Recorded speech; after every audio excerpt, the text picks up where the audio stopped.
not a king, I am not a god, I am worse.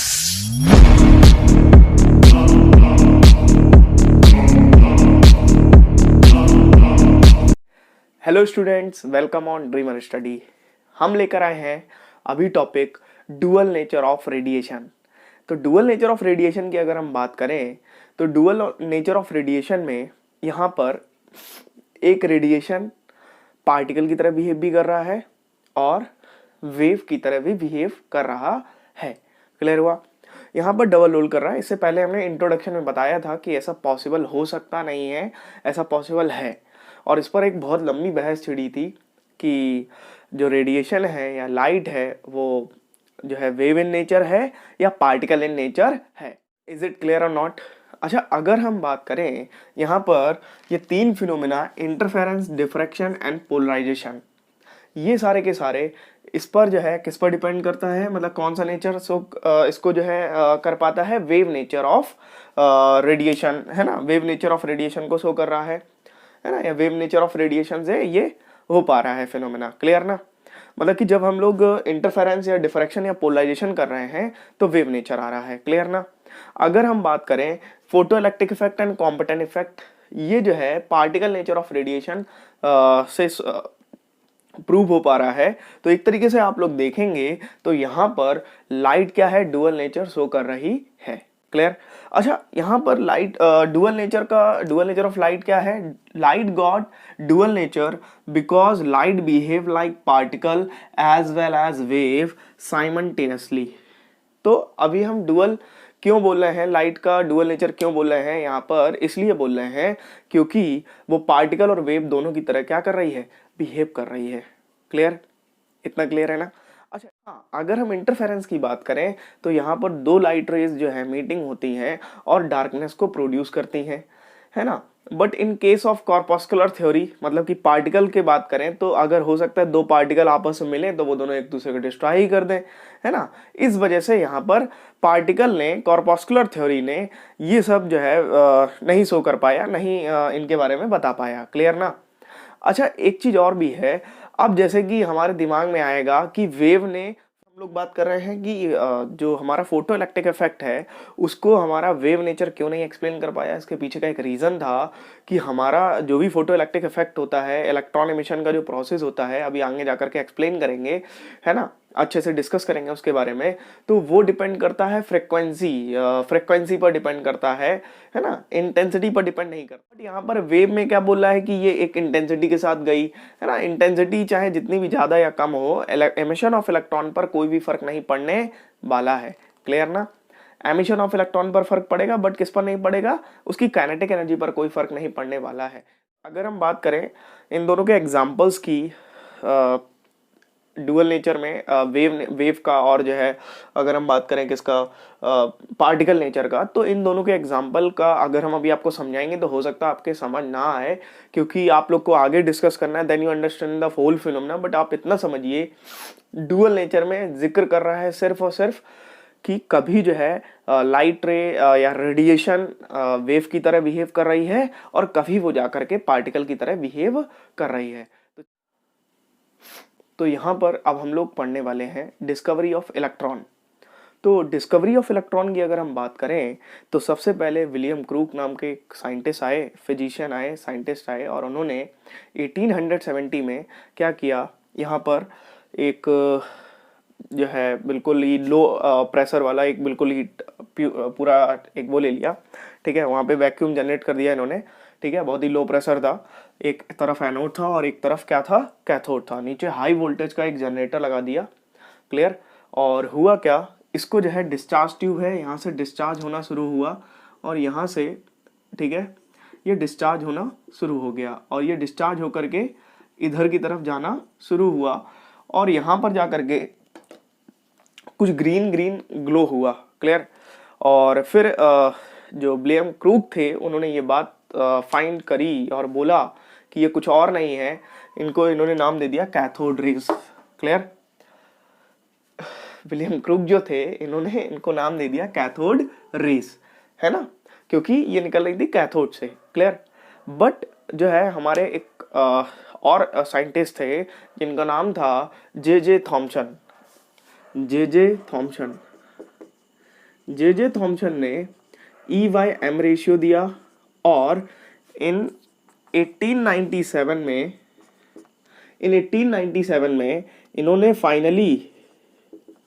Finally क्या किया, discovery of electron. क्या किया, discovery of electron. इन्होंने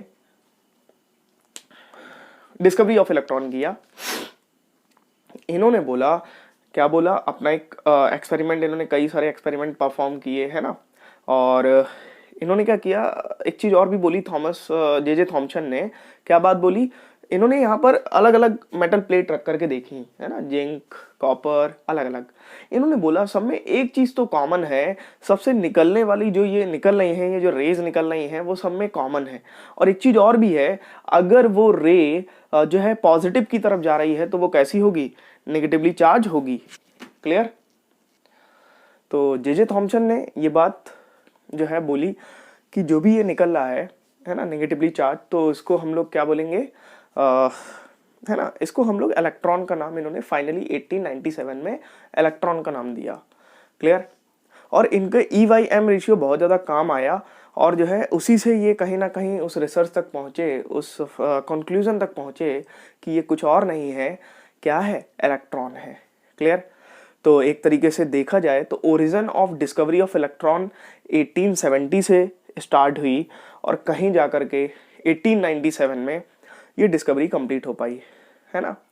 अच्छा, अभी भी ये डिस्कवरी पूरी तरह से कंप्लीट नहीं हुई थी। एक और साइंटिस्ट आए, उनके बारे में भी जानते हैं। तो अभी भी डिस्कवरी ऑफ इलेक्ट्रॉन पूरी तरह से कंप्लीट हो चुकी थी देखा जाए तो, लेकिन अभी भी एक साइंटिस्ट आए, मिल्कन, और उन्होंने बोला 1913 में, लगभग 16 साल के बाद डिस्कवरी ऑफ इलेक्ट्रॉन की, और उन्होंने क्या किया, एक एक्सपेरिमेंट परफॉर्म किया जिसका नाम था oil drop experiment. Clear. Oil drop experiment perform करते समय इन्होंने यहाँ पर, ये ऑयल के ड्रॉप्स हैं छोटे छोटे, है ना, इन्होंने क्या किया, बहुत ही ज्यादा देखेंगे जरा, ये अर्थिंग है, ये बहुत ही ज्यादा बड़ा वोल्टेज जो है इसको दे रहे हैं, और ये यूनिफॉर्म इलेक्ट्रिक फील्ड है, ये माइक्रोस्कोप है। और इन्होंने जब देखा, यहाँ पर ऑब्जर्व किया, क्लियर ना, यहाँ पे ऑयल फिल है इसमें, है ना, और ये वैक्यूम मतलब पंप है, ठीक है, क्या है, पंप।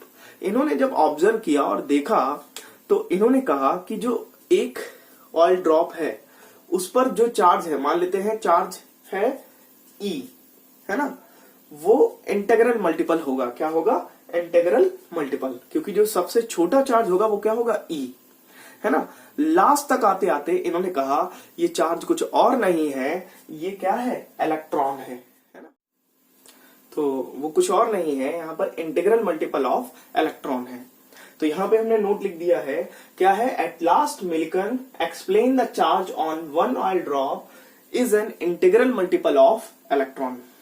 क्लियर ना, मतलब ये बात तो क्लियर हो गई होगी, जो चार्ज था उस पर वो क्या है, integral multiple of electron. Clear ना।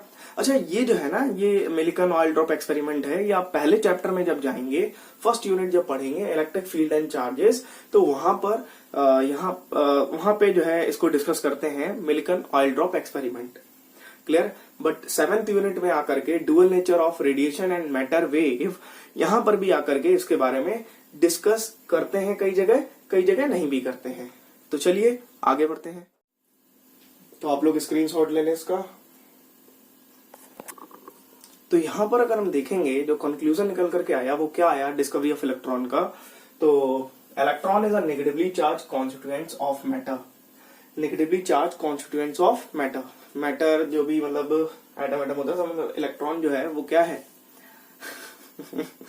Electron is a negatively charge constituents of matter. इसका मतलब है कि इलेक्ट्रॉन क्या है, एक नेगेटिवली चार्ज है, पार्टिकल है, कुछ भी बोल सकते हैं उसको, ठीक है। Electron is a elementary charge, electron का एलिमेंट्री चार्ज है 1.6 × 10⁻⁻19। क्लियर ना। अच्छा, फिर यहाँ पर है इलेक्ट्रिक चार्ज इज क्वांटाइज्ड, मतलब जो भी चार्ज होगा इलेक्ट्रिक चार्ज वो कैसा होता है, क्वांटाइज होता है। मतलब कि जो भी अगर हम बात करें चार्ज की, तो वो सबसे जो छोटा चार्ज होता है वो होता है 1.6 इंटू 10 की पावर -19, मतलब कि एक इलेक्ट्रॉन के बराबर। क्लियर। और यहाँ पर n का मतलब है इंटीजर, क्या है, इंटीजर। क्लियर ना, 1 2 3 4 5 एंड सो ऑन। क्लियर ना।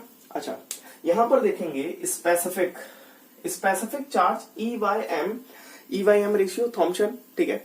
वहां पर E/m, ई इलेक्ट्रॉन का क्या होगा, चार्ज, और मास ऑफ इलेक्ट्रॉन ये होगा 1.76 इंटू 10 की पावर 11 कूलॉम पर केजी। क्लियर ना। ये पूरा का पूरा कंक्लूजन यहाँ पर निकल करके आया है।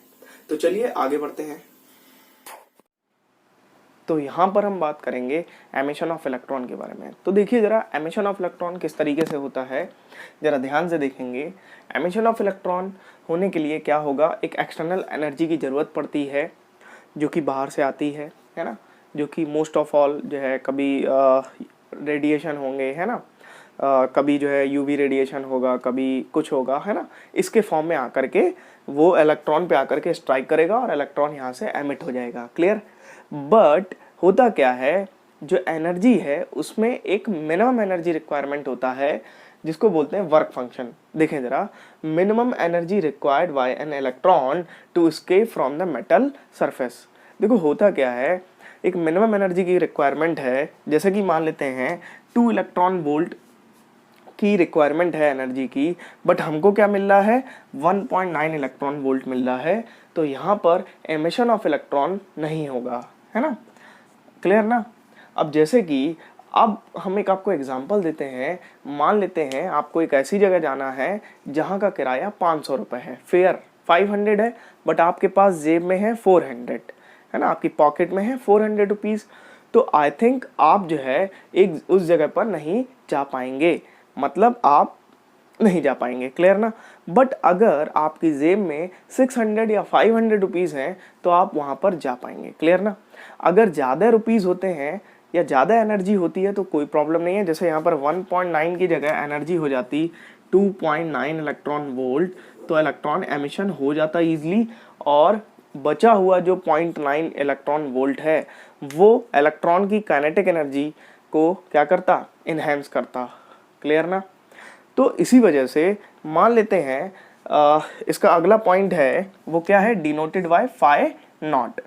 और जो इलेक्ट्रॉन वोल्ट होता है 1 इलेक्ट्रॉन वोल्ट, वो क्या होता है, इसकी यूनिट होती है इलेक्ट्रॉन वोल्ट, और 1 इलेक्ट्रॉन वोल्ट होता है 1.6 into 10 the power -19 joule. Clear ना। चौथा पॉइंट है, जरा ध्यान से देखेंगे, depend on the nature of a metal. देखिए होता क्या है, depend on nature of metal, मतलब कि हर एक मेटल का अलग अलग वर्क फंक्शन होता है। वर्क फंक्शन मीन्स उसकी मिनिमम एनर्जी जो है वो चेंज होती रहती है। जैसे मान लेते हैं कोई मेटल है, उसकी मिनिमम एनर्जी है 4 इलेक्ट्रॉन वोल्ट, तो अब हमको कम से कम जो है 4 इलेक्ट्रॉन वोल्ट की तो एनर्जी चाहिए ही होगी उसको एमिट कराने के लिए। क्लियर ना। एमिशन ऑफ इलेक्ट्रॉन कराने के लिए from the metal surface. Clear ना।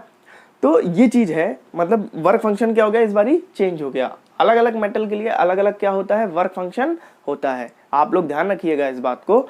तो यहाँ पर हमारा वर्क फंक्शन क्या हो गया, चेंज हो गया, और इलेक्ट्रॉन जो एमिशन होगा वो क्या होगा, ठीक है, वो जब हम लोग इतना एनर्जी दे देंगे, उसको 4 इलेक्ट्रॉन वोल्ट दे देंगे, तो फिर है ना वो एमिट हो जाएंगे, emission from the metal surface. Clear ना।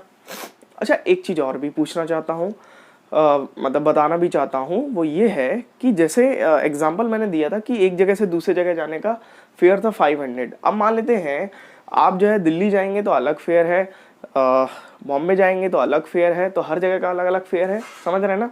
तो हर एक मेटल का अलग अलग क्या होता है, वर्क फंक्शन होता है, मतलब कि उसको अलग अलग क्या चाहिए होती है, मिनिमम एनर्जी की रिक्वायरमेंट होती है। क्लियर।